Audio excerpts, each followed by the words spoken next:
அல்லேலூயா. 104வது சங்கீதம் அதனுடைய 28வது வசனத்தை வாசிக்க கேட்கலாம். 104:28. நீர் கொடுக்க அவைகள் வாங்கிக் கொள்ளும். நீர் உம்முடைய கையை திறக்க அவைகள் நன்மையால் திருப்தியாகும். இந்த ஆண்டு கர்த்தர் தந்த இந்த வாக்குத்தத்த வார்த்தைக்காக ஒரு விசை கூட கரங்களை உயர்த்தி ஸ்தோத்திரம் செலுத்துவோம். ஸ்தோத்திரம், ஹல்லேலூயா. அப்ப எல்லாமே யார்கிட்ட தான் இருக்கு? கர்த்தருடைய கரத்தில் இருக்கிறது.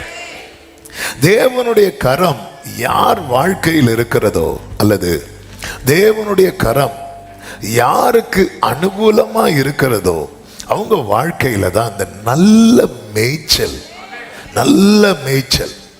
ஹல்லேலூயா, அந்த திருப்தி காணப்படும். கர்த்தருடைய கரம் பாருங்கள், சிவந்த சமுத்திரத்தை கடக்க 2 கூட்டத்தார் முயற்சித்தார்கள். ஒரு கூட்டம் யாரு? இஸ்ரவேல் ஜனங்கள். இன்னொரு கூட்டம் யாரு? பார்வோன் சேனை, எகிப்தின் கூட்டம். 2 பேருமே அந்த சிவந்த சமுத்திரத்தை கடக்க முயற்சிக்கிறாங்க. ஆனா ஒரு டீம் கடக்குறாங்க, இன்னொரு டீம் மடிந்து போறாங்க. இந்த சிவந்த சமுத்திரத்தை எந்த டீமுக்கு கடக்க முடிந்ததுன்னு பாத்தீங்கன்னா, யாரோடு கர்த்தருடைய கரம் அனுகூலமா இருந்ததோ அவர்கள் அதை எளிதில் கடந்தார்கள். அதாவது கால் நனையாமனா, பார்வோன் சேனை வெள்ளத்துல பாதிக்கப்பட்டதல்லவா, அதுல ஒரு டிராப் கூட இவங்க மேல படல. ஆமை, கால் நனையாமல் இவர்கள் கடந்து போனார்கள். கர்த்தருடைய கரம் யாருக்கு விரோதமா இருந்ததோ அவர்கள் மடிந்து போனார்கள். ஆமை, கர்த்தருடைய கரம் எப்பொழுதுமே நமக்கு அனுகூலமா இருக்கும்படிக்கு நாம் அனுதினமும் அவர் சமூகத்தை நாட வேண்டும். கடந்த வெள்ளிக்கிழமை ஃபாஸ்டிங் பிரேயர்ல ஆவியானவர் பேசின வார்த்தை, யாபேஸ் செபித்தான், உம்முடைய கரம் என்னோடு இருந்து.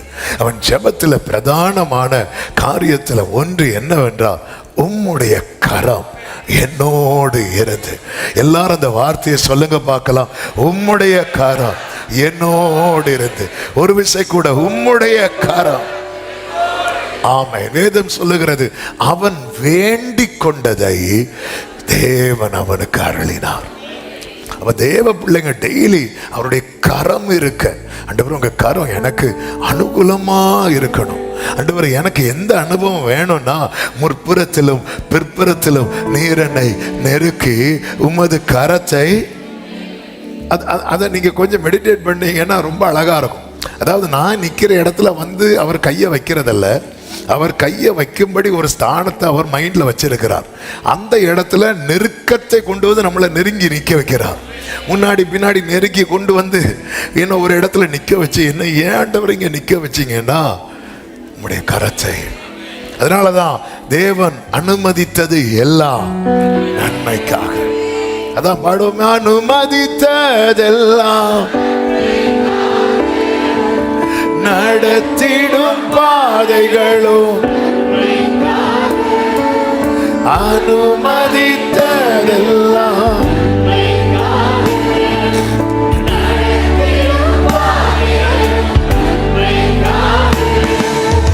அதினதின் காலத்தில் எனக்கான யாவும் செய்து முடிப்பேன்.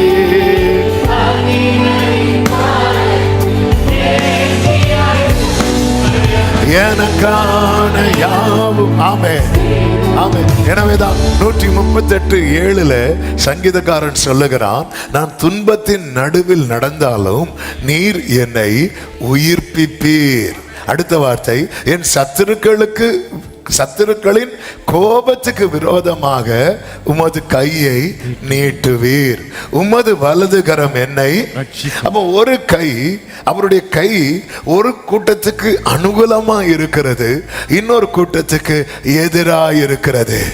ஆமா, யார் மேல் கர்த்தர் தம்முடைய கரத்தை விரும்பி வைக்கிறாரோ அவங்க துன்பத்தின் நடுவில் நடந்தாலும், துன்பத்தின் நடுவில் சொல்லும் போது இந்த நடு சமுத்திரத்தில் தத்தளித்து கொண்டிருந்தார்கள் அல்லவா, அதே நிலை. எந்த பக்கம் பார்த்தாலும் தண்ணி. இந்த சமுத்திரத்தின் நடுவில் போயிட்டீங்கன்னு வைங்களேன், என்ன தெரியாது தெரியுமா? கரை தெரியாது, கரை தெரியாது, தத்தளிப்பு. தத்தளிப்பு இல்லைன்னா கூட இங்கே போய் பார்க்கலாம், அங்கே போய் பார்க்கலாம், எங்கேயாவது போய் பார்க்கலாம். தத்தளிப்பு நடுவில் படகு அலைவுப்பட்டது என்று சொல்லப்பட்டிருக்கிறது. அதுக்கு மேலே எங்கேயுமே மூவ் ஆகலை. முன்னாடி போய் ஏங்க நீங்கள் வந்த வழியிலே போகலாம்ல, இல்லை, எல்லாம் ஒரே தூரமாக தான் இருக்கு, எங்கேயும் போக முடியாது. அதனால தான் ஆண்டவர் நல்லா கொண்டு வந்து நிறுத்த வேண்டிய இடத்துல நிறுத்திட்டு செய்ய வேண்டியதை செஞ்சுட்டு இருக்கிறார். அவர் நல்லவர். இல்லைன்னா நம்ம இறங்கி ஓடி இருப்போம். ஏன்னா அதில் பாதி பேருக்கு நீச்சல் தெரியும். எல்லாரும் என்ன தொழில் செய்கிறவங்க? மீன் பிடிக்கிற தொழில் செய்கிறவங்க. இங்கே நீந்தி எல்லாம் போக முடியாது. அதனால தான் நடுக்கடல்ல கொண்டு வந்து காற்றையும் அவன் கொந்தளிப்பையும் அனுப்புகிறார். கர்த்தர் மகிமை உண்டாவதாக. இங்கே பாருங்க, துன்பத்தின் நடுவில் எந்த பக்கம் பார்த்தாலும் நெருக்கம். மற்ற இடத்துக்கு 2 பக்கம் தான் அடி ஓடும். சில டைம் நம்ம வாழ்க்கையை பார்த்தா எந்த பக்கம் திரும்பினாலும் அடி ஒழுறது போல தான் இருக்கும். ஆமென். துன்பத்தின் நடுவில். ஆனால் அவனுக்கு ஒரு நம்பிக்கை இருக்கு. என் மேல என்ன இருக்கு தெரியுமா? கர்த்தருடைய கரம் இருக்கு. அதனால எனக்கு தெரியும், அவரது வலது கரம் என்னை ரட்சிக்கும். ஆமென் சொல்லுங்க பார்க்கலாம். கர்த்தருக்கு மகிமை உண்டாவதாக. இஸ்ரவேலர்கள் சிவந்த சமுத்திரத்தை கடந்த போது அவர்கள் பாடின பாட்டுல அவருடைய கரத்தின் மகத்துவத்தை பாடுகிறதை யாத்திராகமம் 15வது அதிகாரத்தின் 6வது வசனத்திலே பார்க்க முடியும். கர்த்தாவே, உம்முடைய வலது கரம் பலத்தினால் மகத்துவம் சிறந்திருக்கிறது. உங்க வலது கரத்துல அந்த பலத்தின் மகத்துவம், அந்த பலத்தினால் மகத்துவம் சிறந்திருக்கிறதுனா என்ன அப்படின்னா, அந்த கை என்னைக்குமே என்ன படாது தெரியுமா? பலவீனப்படாது. அந்த கையில எவ்வளவு பெரிய ஆணி அடித்தாலும் அந்த கரம் பலவீனப்படாது. ஆமென். அந்த பலவீனம் படாததுனாலதான் சொன்னாரு, இதுவரை உன்னை சுமந்தேன், இனியும் சுமப்பேன். அது அவருடைய பலத்தின் நமக்கு பல நேரத்தில் கைக்கு பலன் இருக்கும், ஆனா என்ன இருக்காதுன்னா அந்த பலத்தின் மகத்துவம் கையில கிடையாது. ஆமென். அதனாலதான் பாத்தீங்களா, ஒரு பாட்டுக்கு கையை தூக்கி ஆராதிப்போம், இன்னொரு பாட்டுக்கு கீழே போட்டிருப்போம். ஆமென். ஒரு சரணத்துக்கு ஓங்கி அடிப்போம். அந்த முதல் பாட்டுக்கு ஒரு கைத்தட்டு வரும் பாருங்க, 2வது பாட்டு ரெஸ்ட், அப்பதான் 3வது பாட்டுக்கு அடுத்து அடிக்க முடியும். அதனால 2வது பாட்டுல பாருங்க எல்லாம் அப்படி ரெடியா இருப்பாங்க. அடுத்து 3வது பாட்டு அடிக்கிறது. அடுத்து பாஸ்டர் டேவிட் வந்ததும் இன்னும் அடி. அடுத்து நம்ம விடக்கூடாது. அடுத்து அனௌன்ஸ்மெண்ட் டைம், ரெஸ்ட். ஏன்னா இப்போ அடுத்து நீ கையை கொடுக்கணும், கையை தூக்கணும், பைபிள் என்ன செய்ய சொல்ல போறாங்க. ஹல்லேலூயா. நம்ம கை வந்து அவரே சொன்னார், மாம்சம் பலவீனம் உள்ளது. ஆமென். ஹல்லேலூயா. சரி, நம்ம ஒரு கம்பை பிடிச்சி அல்லது ஒரு கயிறு பிடிச்சி தொங்கிட்டு இருக்கோம்னு வைங்களேன். தொங்கிட்டு இருக்கிறோம், கொஞ்ச நேரத்தில் கை என்ன ஆகும்? வலிக்கும். அப்படி வலிச்சிட்டு இருக்கும்போது நம்மளால தெளிவா பேச முடியுமா? அந்த டைம்ல பிதாவே விரலுக்கு மன்னியும் சொல்ல முடியுமா? அந்த டைம்ல இன்று நீ என்னோடு கூட பரதேசில் இருப்பாய் சொல்ல முடியுமா? ஒருத்தர் சொல்லிட்டு இருக்கிறார். அதாவது இந்த பெயின் ஜாஸ்தி ஆகும் போது நம்முடைய வார்த்தைகளில் பதட்டம் இருக்கும், என்ன பேசுவோன்னே தெரியாது. ஆனா 2 கையில ஆணி அடித்து தொங்கிட்டு இருக்கும்போது அவருடைய வேர்ட்ஸ் பாருங்க. அந்த சிலுவையில அவர் சொன்ன 7 வார்த்தைய 2000 வருஷமா குட் ஃப்ரைடே வரும்போது பேசிட்டு இருக்கிறாங்க. ஆமென். இன்னும் நிறைய இருக்கு, எல்லாம் பேசணும். ஹல்லேலூயா. அப்படியே தாகமா இருக்கிறேன் அப்படி சொல்லிட்டு போயிட்டு இருக்கிறான். சரி, எவ்வளவு தெளிவு பாருங்க. கடைசியில எல்லாம் முடிந்தது என்று அவர் அறிந்து தாகமா இருக்கிறேன் அப்படின்னார். ஒவ்வொன்றும் சொல்றதுக்கான டைமிங்க்கு வெயிட் பண்ணிட்டு இருக்கிறார். எந்த வேடை எப்போ யூஸ் பண்ணணும். அவன் போனதும் சில நம்ம எல்லாம் வந்த உடனே தண்ணி எங்க இருக்கு, எடுத்ததும் தாகமா இருக்கிறேன், வந்ததும் காலைல சிலருக்கு எழும்புனதும் பசி. ஒன்னும் ஆகலையா திருப்பி தூங்கிறோம். ஏன்னா எழும்புனா எனக்கு என்ன பசிக்கு, ஏன்னா எழும்புனதும் எனக்கு பசிக்கு, அதனாலதான் எழும்ப மாட்டேங்கிறேன். அவர் அப்படி வெயிட் பண்ணி எந்த டைம் வேத வாக்கியம் நிறைவேறத்தக்கதாக என்ன அந்த அவன் ஒவ்வொரு வேர்டுக்கும் ஈவன் அவர் அந்த அவருக்கு எவ்வளவு. அதே போல பிதாவேன்னு தொடங்குறார், அப்படிதான் தொடங்குறார். பிதாவே அப்படி ஸ்டார்ட் பண்றார். சிலுவையில ஸ்டார்ட் பண்ணி எடுத்தது என் தேவனை என் தேவனை ஏன் என்னை கைவிட்டீர், அதுவும் சொல்லி இருக்க மாட்டார். அவர் சொல்லுவார்னு அது தாவீதுக்கு வலி எழுதி வச்சுட்டான். ஆமே அப்படி எழுதலைன்னா அதையும் சொல்லி இருக்க மாட்டார். என் தேவனை ஏன் என்ன கைவிட்டீர். அப்போ இப்படி ஒரு சிச்சுவேஷனை பிதா அக்செப்ட் பண்றாரா, நான் அதை ஏத்துக்கிறேன்.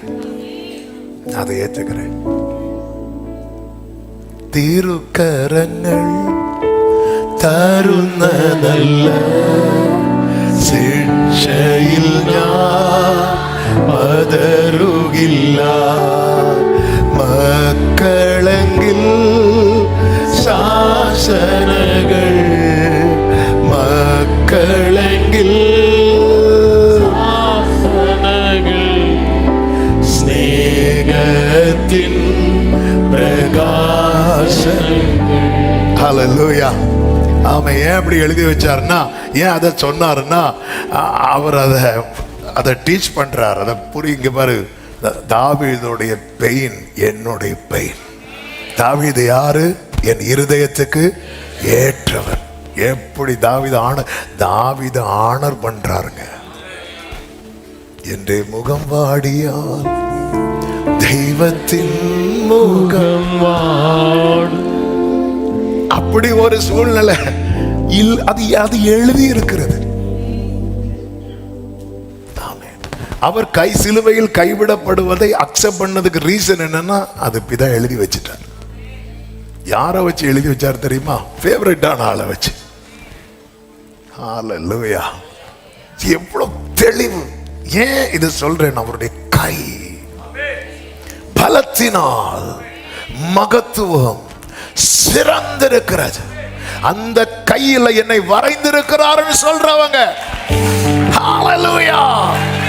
அந்த கையில என்ன தாங்குறாருன்னு சொல்றவங்க, அந்த கைதான் என்னை தாயின் வயிற்றிலிருந்து எடுத்ததுன்னு சொல்றவங்க, அந்த கைதான் என்னை பிடித்து நடத்துது பாடுறாங்க. அவங்க அந்த கரத்தின் மேன்மையை உணர ருசிக்க ஆரம்பிக்கும் போது ஜீசஸ் அவங்க பாடுறாங்க. பாடிட்டு சொல்றாங்க, கர்த்தாவே உம்முடைய வலது கரம் பகைஞனை நொறுக்கி போட்டது. 12வது வசனம், நீர் உமது வலது கரத்தை நீட்டினீர், பூமி அவர்களை விழுங்கி போட்டது. ஏன் பகைஞனை நொறுக்குனாரு தெரியுமா? ஆமென். அதனுடைய 9வது வசனத்திலே சத்துரு என்ன சொன்னானா, தொடருவேன், பிடிப்பேன், கொள்ளையாடி பங்கிடுவேன், என் ஆசை அவர்களிடத்தில் திருப்தியாகும். சத்துருவுக்கு நம்ம மேல என்ன ஆசை தெரியுமா? ஆமென், இவனை பிடிக்கணும், இவனை கொள்ளையாடி பங்கிடணும். அடுத்து, என் பட்டயத்தை உருவுவேன், என் கை அவர்களை சங்கரிக்கும் என்று பகைஞன் சொன்னான். ஒரு காரியத்தை சொல்லுகிறேன், உங்க வாழ்க்கையில கர்த்தருடைய கரம் இருக்குமானால் சத்துரு திருப்தி அடைய விடவே மாட்டான். ஆமென். சத்துரு தொடருவான், பிடிக்க விட மாட்டான். ஆமென். சத்துரு நிறைய செய்வான். ஆனா சத்துருவின் வாழ்க்கையில என்ன இருக்காது தெரியுமா? என் வாழ்க்கையில திருப்தி உண்டாயிட்டுனா யாருக்கு திருப்தி இருக்காது? சத்துருவுக்கு திருப்தி இருக்காது. ஹல்லேலூயா, ஹல்லேலூயா. மொர்தெகாயை தூக்கி குதிரைக்கு மேல வச்சதும் ஒருத்தன் தலையை தொங்க போட்டுட்டு போனான். யார் தெரியுமா? அம்மாவா? ஆமா. திருப்தி இருக்காது, திருப்தி இருக்காது. ஹல்லேலூயா. சத்துருவை திருப்தி அடைய விட மாட்டார். அதனாலதான் சத்துருக்களின் இஷ்டத்துக்கு ஒப்புக்கொடாத தேவனுக்கு என் பட்டயத்தை உருவேன், என் ஆசை அவர்களிடத்தில் திருப்தியாகும். எவ்வளோ நெருக்கங்கள் இருக்குங்க, போராட்டங்கள் இருக்குங்க, பிரச்சனைகள் இருக்குங்க. ஆனா ஒரு சத்தியத்தை இந்த காலை வேளையில ஆவியானவர் சபைக்கு சொல்லுகிறார். உன் வாழ்க்கையில சத்துருவின் போராட்டம் ஜாஸ்தியா இருக்குதா? இல்லைன்னு சொல்லல. ஆனா ஒரு சத்தியத்தை கேள், அவனை உன் வாழ்க்கையில நான் இன்னும் திருப்தி அடைய விடல. அதற்கு காரணம் என் கரம் உன்னோடு உறுதியா. எத்தனை பேர் நம்புறீங்க? என் வாழ்க்கையில சத்துருவை திருப்தி அடைய விட மாட்டார் நம்புறவங்க சத்தமா ஆமென் சொல்லுங்க பார்க்கலாம். ஹல்லேலூயா, ஹல்லேலூயா. உங்க கரம் இருக்க பயம் இல்லையே, உங்க கரம் இருக்க. சத்துரு என்கிட்ட திருப்தி அடைகிறானாலே நான் தோத்துட்டேன்னு அர்த்தம். சத்துரு போராடு நான் தோத்துட்டேன்னு அர்த்தம் கிடையாது. சத்துரு ஒருவேளை என்னை பிடிக்கலாம், அதுலயே நான் தோத்துட்டேன்னு அர்த்தம் கிடையாது. அவன் எப்பொழுது சாவான், அவன் பேர் எப்பொழுது இதுதான் சத்துருவின் திருப்தி. அதனாலதான் தாவீது சொல்றாரு, நான் வியாதியா இருக்கும்போது என்னை பார்க்க வந்தாங்க. எதுக்கு பார்க்க வந்தாங்க தெரியுமா? அவன் எப்பொழுது சாவான். அப்போ ஒருத்தன் வியாதியில படுத்திருக்கும் போதும் அவனுக்கு திருப்தி இல்லை. ஏன்னா அவனுக்கு தெரியும், சத்துருவுக்கு தெரியும், இந்த தீபம் மங்குனாலும் அவர் நினைச்சா திரும்பி எழுப்பி வருவான். இவன் எல்லாம் இழந்தாலும் வெறுமையாக்குகிறவர்கள் வெறுமையாக்கி போட்டாலும் யாக்கோபின் மகிமையை திரும்பி வர பண்ணினது ஜீசஸ். அதனாலதான் அது அவனுக்கு திருப்தி கிடையாது, அவனுக்கு திருப்தியே கிடையாது. அவ்வளவு ஒடுக்கிற இடத்துல இஸ்ரவேலர்கள் பெருகினார்கள். அது எகிப்தியருக்கு என்ன உண்டாக்கிட்டு தெரியுமா? எரிச்சல். இஸ்ரவேலர்கள் பெருகினாலும் எகிப்துல டாப்ல இருக்கிறது யாருதான்? எகிப்தியர்கள் தான். எகிப்தியர்கள் இஸ்ரவேலருக்கு வேலை பார்க்கல, இஸ்ரவேலர்கள் தான் எகிப்தியருக்கு வேலை பார்க்கறாங்க. ஆனாலும் அவங்களுக்கு என்ன இல்லை தெரியுமா? திருப்தி இல்லை. ஒன்னு புரிஞ்சுக்கோங்க, திரும்ப திரும்ப சத்துரு டார்ச்சர் பண்ண ரீசன் என்னன்னா, அவனை திருப்தி அடைய விட மாட்டேங்கிறார். அவன் சாப்பிட்றான், ஆனா பசி ஆற மாட்டேங்குது. ஆனா அவன் பார்க்கிறான், இவ்வளவு பிரச்சனை நடுவிலையும் தாவீது போய் சமாதானத்தோடு படுத்துக்கொண்டு